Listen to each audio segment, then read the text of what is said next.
UP के कई जिलों में बाढ़ का कहर इन दिनों देखने को मिल रहा है और पीलीभीत में बीते 4 दिनों से लगातार बारिश हो रही है। तो यूपी के कई जिलों में बाढ़ का कहर, पीलीभीत में बीते 4 दिनों से बारिश जारी है। भारी बारिश के बाद हालात लगातार बिगड़ते जा रहे हैं। श्रावस्ती में कई गांव बाढ़ की चपेट में हैं। बलरामपुर, गोंडा, लखीमपुर, बरेली बाढ़ से पूरी तरह से प्रभावित। घाघरा नदी खतरे के निशान से 38 सेंटीमीटर ऊपर है। बरेली में उफान पर है नदियां। 94 गांव में बाढ़ का पानी घुस गया है और बहेड़ी के 32 गांव, फरीदपुर के 26 गांव बाढ़ की चपेट में आ चुके हैं। श्रावस्ती के जमनहा इकोना क्षेत्र में लोग बाढ़ से बुरी तरह से प्रभावित और पीलीभीत जिले के तराई इलाकों में भी बाढ़ का पानी घुसा हुआ है। सीएम योगी आदित्यनाथ लगातार बाढ़ प्रभावित क्षेत्रों का दौरा कर रहे हैं। तमाम गांव हैं। घाघरा नदी खतरे के निशान से 38 सेंटीमीटर ऊपर बह रही है। बरेली में उफान पर है नदियां। 94 गांव में बाढ़ जैसी स्थिति है।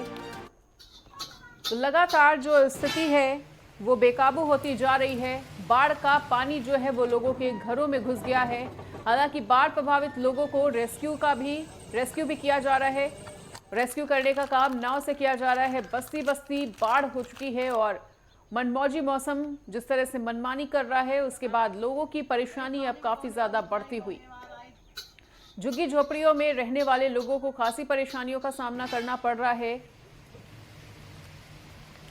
और बाढ़ की चपेट में यूपी के तमाम जिले और गांव इस वक्त देखने को मिल रहे हैं, जिनका हवाई सर्वेक्षण सीएम योगी आदित्यनाथ द्वारा भी किया गया और तमाम अधिकारियों को दिशा निर्देश दिए गए हैं कि बाढ़ प्रभावित लोगों तक हर जरूरत पहुंचाई जाए, हर जरूरतमंद को सहायता उपलब्ध कराई जाए। तो आसमानी आफत को देखते हुए सीएम योगी आदित्यनाथ भी काफी ज्यादा एक्टिव मोड पर है और आसमानी आफत लगातार धरती पर हाहाकार मचा रही है।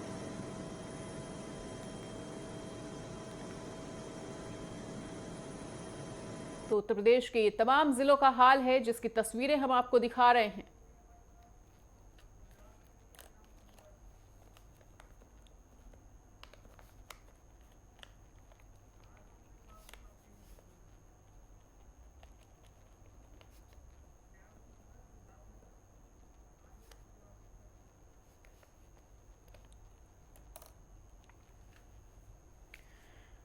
तो उत्तर प्रदेश के तमाम जिलों में इस वक्त आफत की बारिश बरसती हुई नजर आ रही है और तमाम क्षेत्र बाढ़ की चपेट में है। अलग अलग जिलों से अलग अलग सहयोगी भी हमारे साथ जायजा लेते हुए नजर आए और उन्होंने हालचाल भी जाना कि वहां के लोग किस तरह से बाढ़ की स्थिति से निपट रहे हैं। और फिलहाल हमारे साथ श्याम सुंदर सिद्धार्थनगर से, लखीमपुर खीरी से हमारे साथ आलोक श्रीवास्तव जुड़ चुके हैं। सबसे पहले आलोक, आपके पास आते हुए, जिस तरह की बाढ़ की स्थिति लगातार बनी हुई है, बाढ़ की वजह से लोगों का बाहर निकलना काफी ज्यादा मुहाल हो गया है। सीएम योगी आदित्यनाथ ने भी काफी ज्यादा निर्देश दिए हैं, लेकिन फिलहाल इस पूरी स्थिति से निपटने के लिए प्रशासन अभी किस तरह की गतिविधि करता हुआ, किस तरह की हलचल आपके क्षेत्र में देखने को मिल रही है आलोक? जी बिल्कुल, बता दें कि यहाँ लखीमपुर में बाढ़ से काफी स्थिति खराब हो चुकी है। काफी घरों से लेके और जो है खेतों में पानी भर गया है।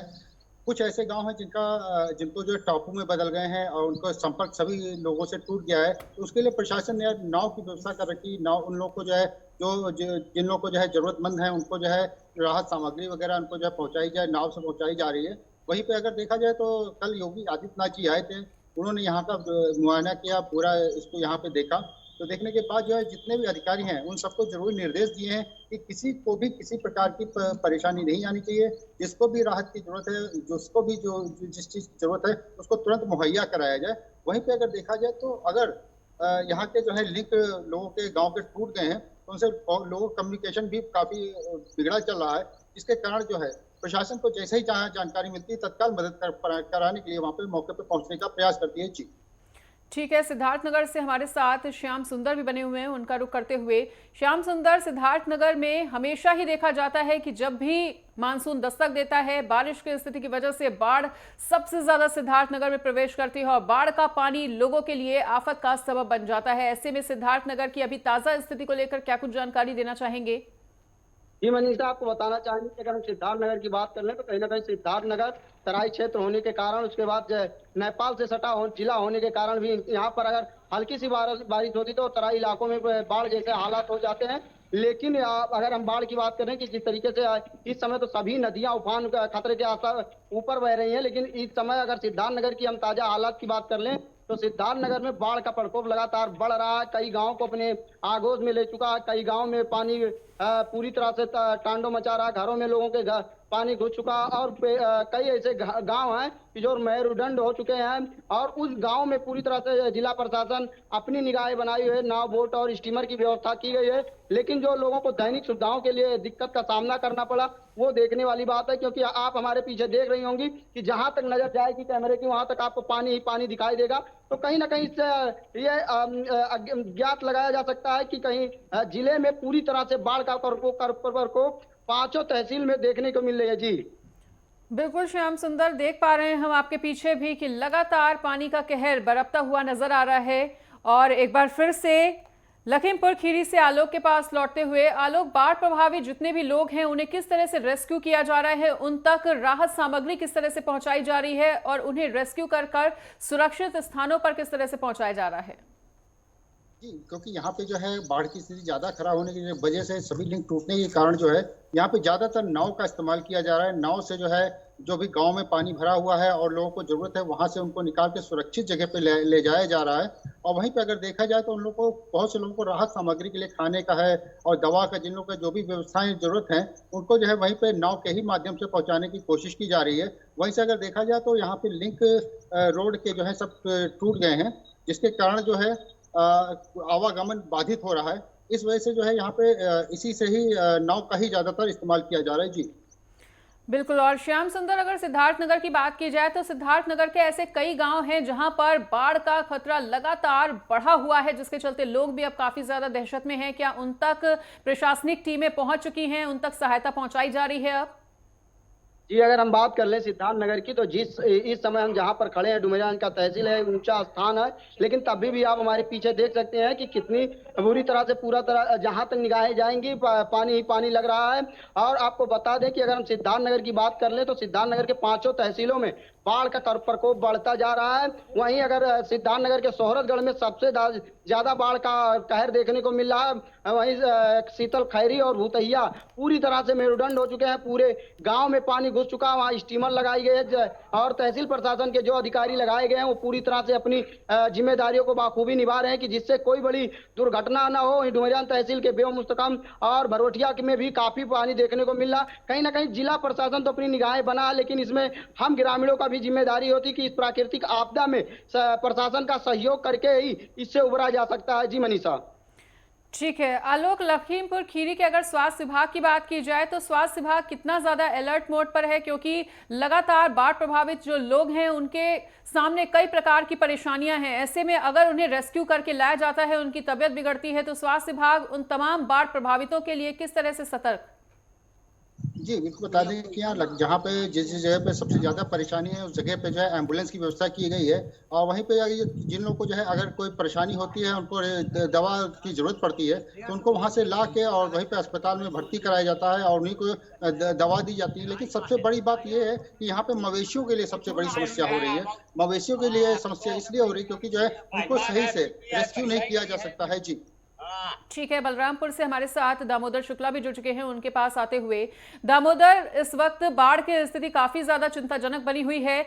अगर हम बलरामपुर की बात की जाए तो वहां की स्थिति को लेकर क्या कुछ जानकारी साझा करना चाहेंगे? अभी किस तरह की गतिविधियां प्रशासनिक टीमों द्वारा की जा रही हैं ताकि जो बाढ़ प्रभावित लोग हैं उन तक मदद पहुंचाई जा सके?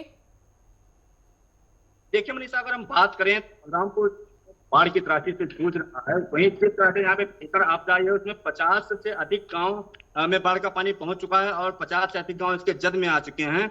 वहीं अगर हम प्रशासनिक अमले की बात करें तो मुख्यमंत्री योगी आदित्यनाथ ने स्वयं अब कमान संभाल ली है।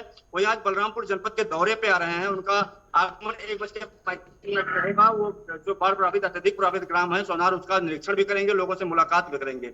मनीषा, अगर हम बाढ़ की बात करें तो बाढ़ की स्थिति हम अपने दर्शकों को दिखाना चाहेंगे कि जहां पे हम खड़े हुए हैं ये उच्च क्षेत्र है, लोलैंड नहीं है, बल्कि आप देख सकते हैं किस तरह से बाढ़ की स्थिति है। गांवों में बाढ़ घुसा, पानी घुसा हुआ है और घर में घुसा हुआ है। ये स्थिति बनी हुई है कि लोगों का जीना दूभर हो गया है। लोगों के तमाम ऐसे गांव हैं जहां खाने पीने के लाले पड़ गए हैं, लेकिन प्रशासन सक्रिय है लगातार बलरामपुर के जिला अधिकारी और जो आपदा टीम है वो लगातार गांव में पहुंच रहे हैं। यहाँ के 2 बंधे जो हैं वो पूरी तरह से बांध कट चुके थे, बांधों की कटान हो रही थी, जहां प्रशासन मौके पर पहुंच के रात में 1:30 बजे बांध का निरीक्षण किया और निरीक्षण करने के साथ साथ जो अधिकारी थे, बाढ़ खंड अधिकारी थे, उन्होंने तुरंत कटान को रोका।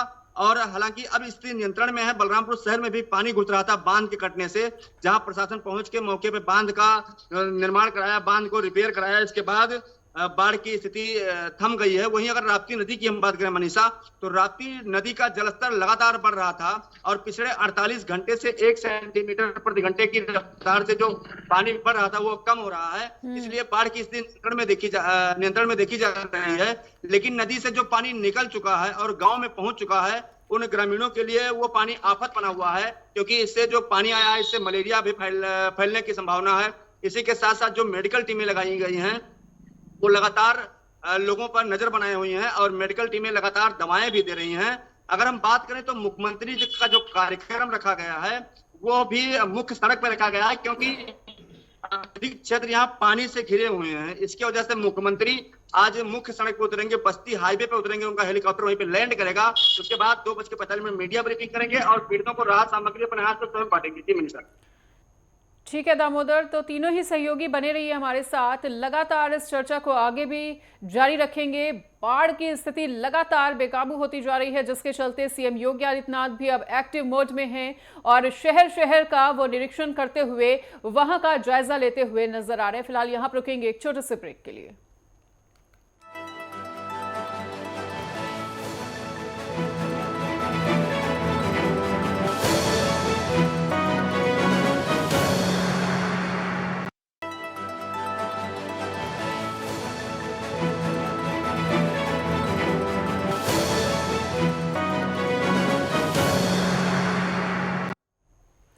ब्रेक के बाद स्वागत है। और जैसा कि लगातार इस बात को लेकर चर्चा चल रही है कि यूपी के कई जिलों में बाढ़ का भारी कहर इस वक्त देखने को मिल रहा है, चाहे पीलीभीत की बात कर ली जाए, बलरामपुर की बात कर ली जाए, श्रावस्ती की बात कर ली जाए। इस वक्त बाढ़ की चपेट में कई ऐसे गांव हैं जहां पर स्थिति काफी ज्यादा अनियंत्रित होती जा रही है। सीएम योगी आदित्यनाथ भी हवाई सर्वेक्षण करते हुए स्थिति का जायजा ले रहे हैं। अलग अलग जिलों से अलग अलग सहयोगी भी लगातार हमारे साथ बने हुए हैं स्थिति का अपडेट देने के लिए। लखीमपुर खीरी से एक बार फिर से हम लौटते हुए आलोक के पास। आलोक, जैसा कि आपने बताया कि स्वास्थ्य विभाग जो है वो सतर्क है, लेकिन क्या लोगों तक मेडिकल टीमें पहुंच पा रही हैं, उन्हें मेडिकल सुविधाएं पहुंचाई जा रही हैं उन तक?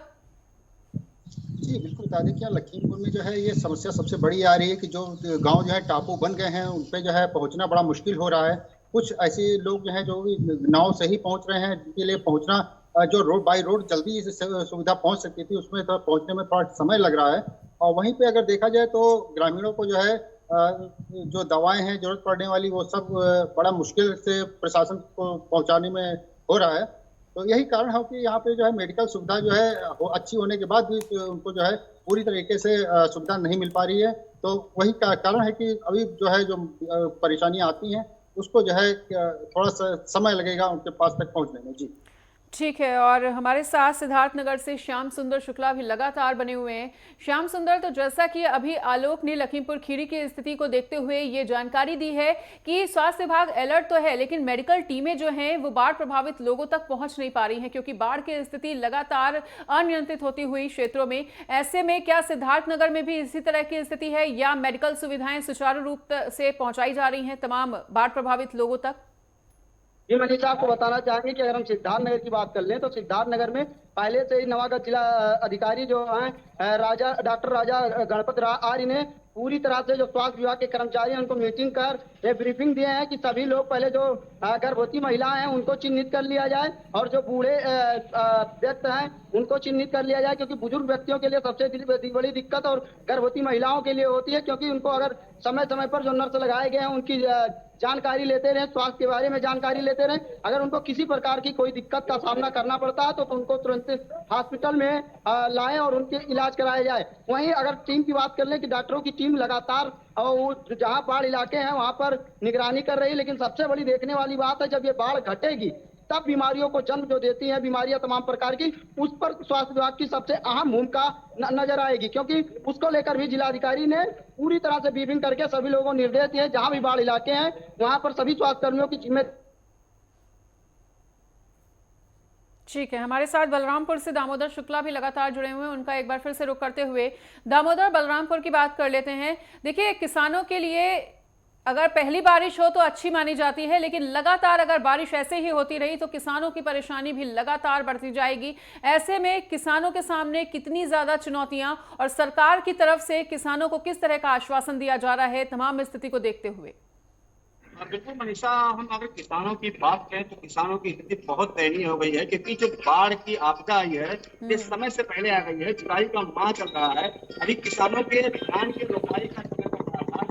धान रोपाई के समय चलने के साथ ही जब बाढ़ आई, बाढ़ की स्थिति से जो उनके रोपाई के साधन से वो पूरी तरह से नष्ट हो चुके हैं। जो पौधे लगाए गए थे वो पूरी तरह से नष्ट के कगार पे हैं। अगर हम बात करें तो किसानों को सबसे ज्यादा नुकसान अगर हुआ है किसी को तो किसान को हुआ है, और किसान बुरी तरह से प्रभावित हैं। अब अगर हम आश्वासन की बात करें, सरकार का जो आश्वासन होता है और सरकार के जो राहत कार्य होते हैं, ये तो देखने वाली बात होगी कि जब बाढ़ की स्थिति नियंत्रण में आती है तो कहां तक सरकार और प्रशासन उन किसानों का दुख और दर्द बांट पाता है। क्योंकि जो किसान अभी धान की रोपाई, लगभग 5% किसान ऐसे हैं जो धान की रोपाई कर सके थे, बाकी सभी का जो रोपाई करने का पौधा था वो पूरी तरह से नष्ट हो चुका है। और बाढ़ की स्थिति नियंत्रण में अगर नहीं होती है और बारिश लगातार जो हो गई, इससे बहुत ही नुकसान हुआ। अब देखने वाली बात होगी कि प्रशासन क्या मदद इनको कर पा रहा है, ये हम अपने दर्शकों को अवगत कराते रहेंगे। प्रशासन लगातार निगरानी तो कर रहा है, लेकिन किसानों को कैसे राहत पहुंचाएगा, देखने वाली बात होगी। जी मनीषा। बिल्कुल आलोक, जैसा कि हमारे सहयोगी अभी दामोदर शुक्ला ने एक बात कही है कि किसानों को सबसे ज्यादा नुकसान पहुंचा है। ऐसे में अन्नदाता ही अगर परेशान है तो इंसानों का परेशान होना लाजमी है। सब्जियों के दाम लगातार बढ़ते जा रहे हैं। ऐसे में अगर हम लखीमपुर खीरी की बात की जाए तो यहाँ पर सब्जियों के दाम को लेकर किस तरह का अपडेट देना चाहेंगे? लोगों की परेशानी किस तरह से बढ़ती हुई? जी बिल्कुल, क्योंकि यहाँ पे जो है सब्जियों के दाम आसमान छू रहे हैं। कोई सभी के जो चाहे क्या कहते हैं आलू हो, चाहे जो है टमाटर हो या कोई भी चीज़ हो, इन सबके जो है दाम काफ़ी बढ़ गए हैं। जो कि ये लगभग जो है अगर देखा जाए तो सभी सब्जियों के दाम बढ़ने की वजह से आम जनता को बहुत परेशानी हो रही है। और अगर देखा जाए तो यहाँ पे जो भारत नेपाल से सटा हुआ है, जिसके कारण जो है यहाँ पे जो सब्जी का निर्यात और आयात होता है, ये भी जो है काफी सोचने वाली, विचार करने वाली बात है। क्योंकि यहाँ पे इस समय जो है पलिया के पास में पूरी रास्ता बंद होने की वजह से, NH 731 बंद होने की वजह से नेपाल से आने वाले जो लोग हैं उनको भी समस्या हो रही है। और जो कि जो है दिल्ली या अन्य जिलों में जो अन्य जगह पे काम करते हैं उनको भी बहुत परेशानी हो रही है। इसलिए परेशानी हो रही क्योंकि जो है यहाँ पे 3 दिनों से लगातार 1000 लोग जो है नेपाल से आए हुए लोगों को कल जो है 14 बसों के द्वारा उनको वापस भेजा गया है। तो यही कारण है कि यहाँ पे जो है आने और जाने वालों के लिए समस्या होने के कारण सब्जी और भी अन्य चीजों के दाम बढ़े हुए हैं। जी ठीक है, और एक बार फिर से श्याम सुंदर का रुख कर लेते हैं। श्याम सुंदर, सिद्धार्थनगर देखिए नेपाल से सटा हुआ इलाका है और जब से नेपाल से पानी छोड़ा जा रहा है तब से सैकड़ों बीघा धान की फसल जो है वो पूरी तरह से जलमग्न हो चुकी है। सिद्धार्थनगर की अगर किसानों की बात की जाए तो वो भी काफी ज्यादा परेशान है और सरकार से आस लगाए बैठे हैं। जी, आपको बताना चाहेंगे कि अगर हम सिद्धार्थनगर की बात करें तो सिद्धार्थनगर में मुख्य जो है कृषि है। कृषि के सहारे ही यहाँ के किसान अपने उपज को पैदा करके और मंडी में बेचते हैं, जिससे उनको धन की प्राप्ति होती है। लेकिन अगर आपको बता दें कि जिस तरीके से बाढ़ ने लगातार ये तीसरा साल है, हर तीसरे साल देखने को मिल रहा है कि सिद्धार्थनगर में बाढ़ का प्रकोप बढ़ती देखने को मिल रही है। कहीं ना किसान इससे बड़ा हानि हो रही है, क्योंकि किसान की इस समय धान की रोपाई का समय है। कुछ किसान जो है धान की रोपाई कर चुके हैं तो वो पूरी तरह से फसल डूब चुके हैं। कहीं ना कहीं जो खेत में धान की रोपाई की गई पूरी तरह से नष्ट हो चुके हैं। लेकिन वहीं कुछ किसान अभी तक धान की रोपाई नहीं किए हैं तो वो भी परेशान है कि अभी धान की रोपाई नहीं होगी तो जाहिर सी बात है कि जो फसल है वो पीछे होगा, तो कहीं ना कहीं पैदावारी में भी कमी देखी जाएगी। लेकिन सबसे बड़ी जो बाढ़ का कहर है वो सोहरतगढ़ तहसील और इटवा तहसील में देखने को मिल रही है, क्योंकि वहां पर पूरी तरह से किसान जो खेत हैं उनके पूरी तरह से डूब चुके हैं। आपको एक बात जानकारी दे दें कि सोहरतगढ़ नौगढ़ में खास तौर से काला नमक की महक से पूरी दुनिया में इसकी पहचान जाती थी, लेकिन कहीं ना कहीं बाढ़ की चपेट में काला नमक की महक इस समय दबती नजर आ रही। जी ठीक है दामोदर, बलरामपुर की अगर बात की जाए तो देखिए जैसा कि आपने भी बताया कि किसान काफी ज्यादा परेशान है, जिसके चलते सब्जियों के दाम अगर आसपास के क्षेत्रों में भी देखा जाए तो काफी ज्यादा आसमान छू रहे हैं। लेकिन अगर तमाम लोगों की बात की जाए तो लोगों पर भी दोहरी मार पड़ रही है। जहां एक तरफ लोग बाढ़ से प्रभावित हैं, लोगों के लिए घरों से निकलना बहुत ज्यादा मुश्किल हो रहा है, अपने रोजी रोटी पर जाना बहुत मुश्किल हो रहा है, तो ऐसे में महंगाई की मार पर भी अब उन पर बुरी तरह से पड़ती हुई। लेकिन मनीषा, आपने जो बात की महंगाई पहले ही आसमान छूती नजर आ रही थी, सब्जियों के दाम लगातार बढ़ते नजर आ रहे थे। लेकिन ये जो बाढ़ की स्थिति बलरामपुर जनपद में है, ये लगातार देखने को मिलती थी। अगस्त माह के आखिरी तक आता था, जिससे जो किसान अपने खेतों में सब्जी लगाए थे, बहुत किसान ऐसे हैं बलरामपुर सटे हुए क्षेत्रों से और राप्ती से सटे हुए क्षेत्रों से, जो कि सब्जी का एक क्षेत्र माना जाता है, और सब्जी का अत्यधिक क्षेत्र राप्ती नदी से सटे हुए क्षेत्रों में है। इसके वजह से जब बाढ़ की स्थिति आई तो वहां जो सब्जियां लगी हुई थी वो पूरी तरह से नष्ट हो चुकी हैं। अब बाढ़ ने उसको अपने आगोश में ले लिया, जिससे जो सब्जी के किसान थे वो उसके ऊपर तो मार पड़ी ही। इसी के साथ साथ जो रोजमर्रा की सब्जी खरीदने वाले लोग हैं, किसान हैं, और जो आदमी हैं, वो सब्जी खरीदने के लिए लगातार बाहर से जो सब्जी आ रही हैं वो लगातार दोगुने दामों में बेची जा रही है। मंडियों में अगर उसकी स्थिति की बात की जाए तो आसमान छू रही है भाव। इसको लेकर लोगों पर रोजमर्रा की चीज सब्जी खरीदने के लिए महंगाई का मार पड़ ही रही है। इसी के साथ साथ लोग बाढ़ से ग्रसित हैं, लगातार वो जूझते हुए नजर आ रहे हैं। जी ठीक है, और हमारे साथ लगातार सिद्धार्थनगर से श्याम सुंदर बने हुए हैं, उनके पास एक बार फिर से लौटते हुए। श्याम सुंदर, देखिए सिद्धार्थनगर, जैसा कि लगातार इस बात को लेकर चर्चा चल रही है कि सिद्धार्थनगर एक ऐसा यूपी का जिला है जहां पर हमेशा ही बाढ़ का कहर सबसे ज्यादा देखने को मिलता है। ऐसे में मानसून सीजन के आने से पहले ही वहां पर लगभग 39-40 तटबंध भी बना लिए गए थे ताकि लोगों को किसी प्रकार की परेशानियों का सामना ना करना पड़े। लेकिन क्या उन तटबंधों तक लोगों को आसानी से पहुंचाया जाना इतना आसान हो पा रहा है, या अभी और भी ज्यादा तटबंध बनाए जाने की योजना पर काम किया जा रहा है? जी, आपको बता दें कि जिस तरीके से हमने देखा कि 2022 में बाढ़ का प्रकोप सिद्धार्थनगर में चारों तरफ से ही हाहाकार मची हुई थी, लेकिन कहीं ना कहीं जो सरकार की मंशा रही है कि ज्यादा से ज्यादा तटबंध बनाया जाए, जिससे फसली इलाकों के खेत जो है उसको सुरक्षित की जाए, गांव इलाके को सुरक्षित की जाए। उसका कहीं ना कहीं फल देखने को सिद्धार्थनगर में मिली है कि 2022 का अभी तक मंजर नहीं देखने को मिला, क्योंकि इतने तेज से रफ्तार होने के बाद बाढ़ का भी कहीं ना कहीं 39 जो तटबंध बनाए गए हैं, 454 किलोमीटर की दूरी लंबाई है इसकी, तो कहीं ना कहीं इसका सीधा सीधा असर देखने को मिल रही है कि पूरी तरह से गांव जो पहले से तरीके से हुआ करता था कि गांव में पानी ज्यादातर घुस जाते थे, कई गांव में दंड अभी तक हो गए होते, लेकिन तटबंध बनने से कहीं ना कहीं ग्रामीणों को बहुत लाभ हुआ है। जहां गांव में पहले नाव की व्यवस्था होती थी, लेकिन अब वहां खाली नाम मात्रा के बाढ़ के पानी, कई गांव ऐसे हैं कि इस बार बहुत कम पानी गया है। तो कहीं ना कहीं अगर सिद्धार्थनगर में और तटबंध बनते हैं तो कहीं ना कहीं ग्रामीणों को काफी निजात मिलेगा। जी मनीषा। ठीक है, सभी सहयोगियों को हमारे साथ जुड़ने के लिए और इस तमाम जानकारी को साझा करने के लिए बहुत बहुत शुक्रिया। तो देखिए, यूपी के तमाम जिलों की बात कर रहे थे जहां पर बाढ़ की चपेट में तमाम ऐसे क्षेत्र हैं जहां पर स्थिति काफी ज्यादा बेकाबू होती जा रही है। अन्नदाताओं को, किसानों की परेशानियां लगातार बढ़ती जा रही हैं। किसान जो है वो सरकार से आस लगाए बैठे हैं। सब्जियों के दाम जिस तरह से बढ़ रहे हैं, ऐसे में लोगों की परेशानी भी बढ़ती हुई। लगभग ये कहा जा सकता है कि आसमान से जिस तरह से अब आफत बरस रही है, उसका पूरा का पूरा खामियाजा जनता को और धरती को भुगतना पड़ रहा है। और लगातार पल पल के अपडेट्स हम आपको देते रहेंगे, पर फिलहाल यहां पर रुकेंगे एक छोटे से ब्रेक के लिए।